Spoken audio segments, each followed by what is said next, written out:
Hey everyone, it's Jen. Thank you so much for joining me today. Today I have some project shares. I'm going to tag this for Sat More and Make. So happy Saturday to everybody. Happy weekend. Hope you're doing wonderfully. And I am looking forward to seeing what everyone else is making this weekend too. I love to look for the hashtag Sat More and Makes that Jill Norwood is hosting. Hi Jill, if you're watching. And I had a very fun project that I wanted to share with you guys this weekend. So yeah, let's get started. This is something that I had shared with you before. This is a recipe book that I had started.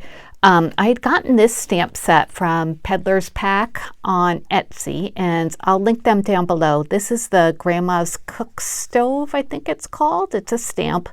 And these are the individual elements that you can stamp on them. Actually, I think, well, some of them are. Others came from other parts of my stash. But I had put this recipe binder together a couple months ago, and I wasn't sure of the project that I was going to use it for. And I have the perfect project for it right now. So this is a snap flip book by Simple Stories, and you can buy the binder that comes with all these insert pages, different size inserts. Like some of them are a full 6x8 size, and the other ones are divided. But anyway, you can buy these at a Cherry on Top or scrapbook.com, various other places, and they come with different colors for the cover.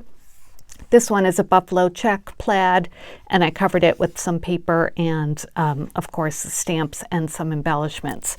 So I've been waiting for a project to come along, and now that I am an ambassador for Dianna Marcum products on Adorn It, I thought that her recipe stamps would be the perfect project for this binder.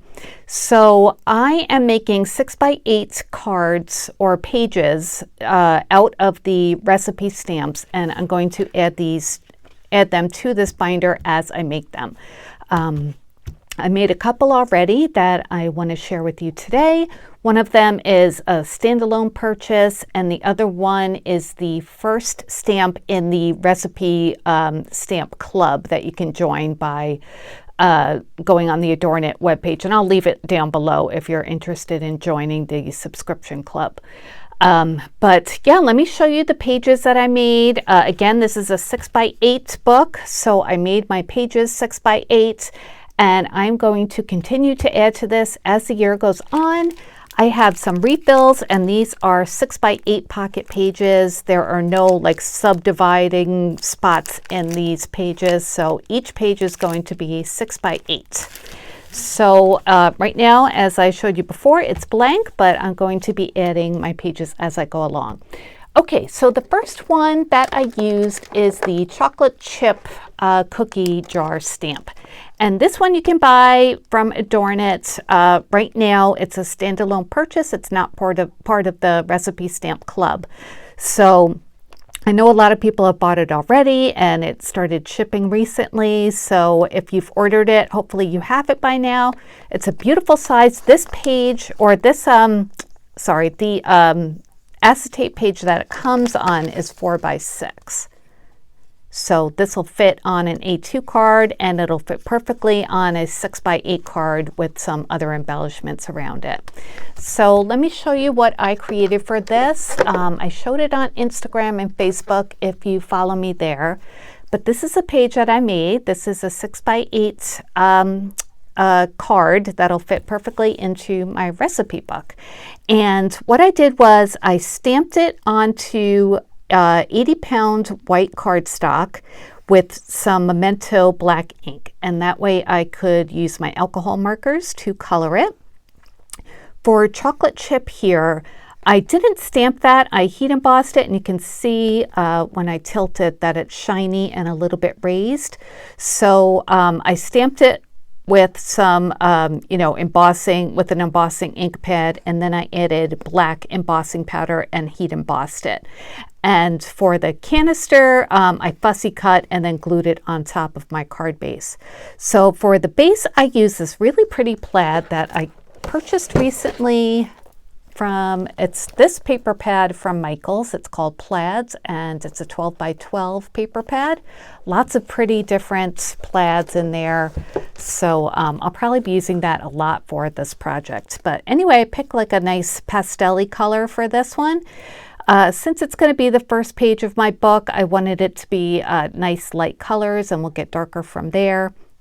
So like I said, I fussy cut this, colored it with some alcohol markers. For the edges, I ink blended it with some Distress Oxide and Speckled Egg. And I probably should have used Distress ink instead of oxide, because the oxide kind of fades the black part a little bit, but that's okay. I like how my cookie came out, although it looks a little overdone. I think it still came out cute. So, and then I used a polka dot page as well, paper. I don't know where this is from, but this Rick Rack is a die from Impression Obsession that I've been obsessed with lately, and I cut that out of some cute coordinating paper and just put that to divide the two different papers. For these stamps, I used the coordinating stamp set, and that is the kitchen accessory set. I'll link these down below, of course. This is the kitchen one. Maybe it's called Kitchen Elements, but it'll be linked down below. So it comes with, I didn't use the apron, or let's see, I didn't use the rolling pin or the oven mitt, but, or the, I used the pot holder and the whisk and the hand mixer. I didn't use the measuring spoons. I don't think I mentioned that either. Also, I used some hearts, and those came on the chocolate chip stamp set itself. There's a little heart here, so I just stamped those onto paper and fussy cut those as well.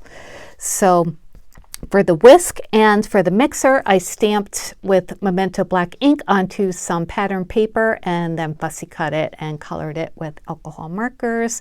And I did a little ink blending too with that same Speckled Egg Distress Oxide. The pot holder I stamped onto some pink cardstock and then just colored it with some alcohol markers. So isn't that cute? I really like how this came out. I love the color combination. I think it really works very well. And it's like, you know, just like a kind of print, you know, just a recipe card that is pretty decorative in and of itself. So that'll be the first page of my little album. So the next one I made is for the May Recipe Stamp Club. And if you joined the May Recipe Stamp Club, or if you joined it in May, you will get this stamp set as your first package. And it is fruit salad, which, let me just turn this over so you can see it, which is a beautiful stamp set. Again, it's on a 4x6 page, so it's a really nice size. They always include a couple of cute little stamps too to go along with it. So there's that one. And then if you join the add-on for the Stamp Club, you will get this set in May, which is all different fruits.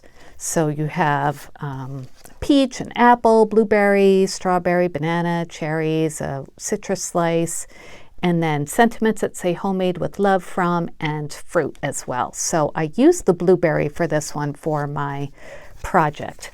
So this is the May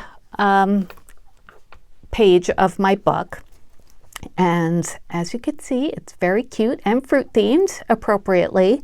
So again, I stamped this with Memento ink onto some 80-pound cardstock, colored it with alcohol markers, and I did do some inking along the edges with some Distress ink this time in, I think it was, did I leave it out here? Yes, I used Scattered Straw. And I used one of my new ink blending brushes from Amazon, which I love these brushes. They are so good, guys. I will link these in case you're interested.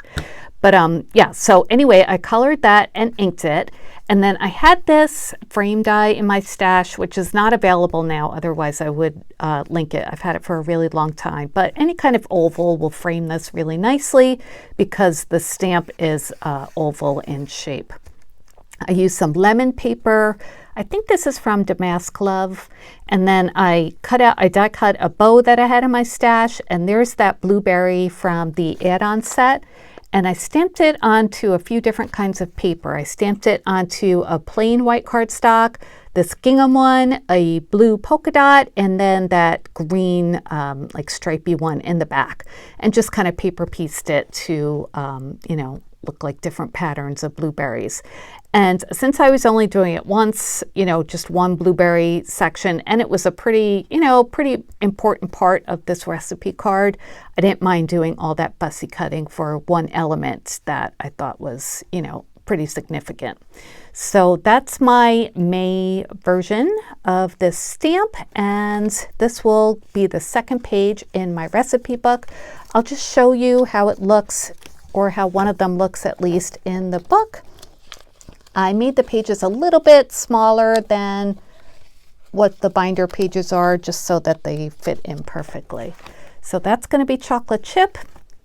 And then the next one, I will put fruit salad. And I'm not sure what I'm going to do with the facing page. I'll probably put something there, but maybe I'll wait till later on until I get inspired to do something that, you know, coordinates throughout the book. I'm not sure. I'm going to leave that alone for now, and I'll get back to that. And the good thing about these flip books is that you can take the pages out whenever you want. You can rearrange them. You can add more pages. And the challenge for me is going to be to keep them relatively flat, so so they fit into the into each insert. So I like to challenge myself, and I'm looking forward to doing that. And I just think these look so cute. I'm going to make each month a different style, but I think because they are Dianna Marcum's designs, they'll all flow together. So that is my project share for this week and for Satmorn Makes. I hope you liked it. If you have any questions about anything I showed today, please let me know. I will link Adornit's sites to join the Recipe Stamp Club down below. And we are going to, the ambassadors, there are 5 of us ambassadors for Dianna Marcum's products.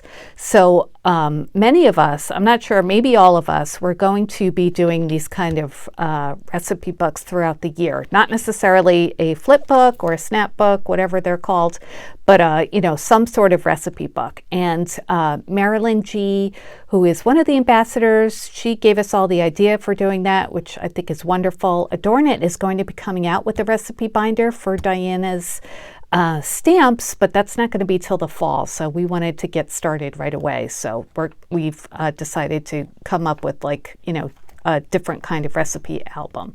So anyway, all of us were going to be hashtagging our recipe books with this hashtag. Actually, I'm not sure what it is right now, but I will try to put it down in the description box when I find out.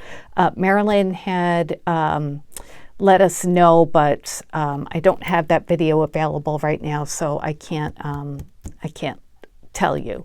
But I will when it does become available, and everyone can follow along too and use that hashtag if you're going to be doing a project like this. So it'll be nice to see what everybody's projects look like, their recipe binders for Dianna Marcum's new recipe stamps. All right, so that's it for today. Thanks for joining me. I'll leave the list of all the other ambassadors and their channels down below if you would like to check them out. They've been coming up with some really beautiful projects too, always inspiring me. So thanks again, and I will talk to you guys soon. Take care. Bye.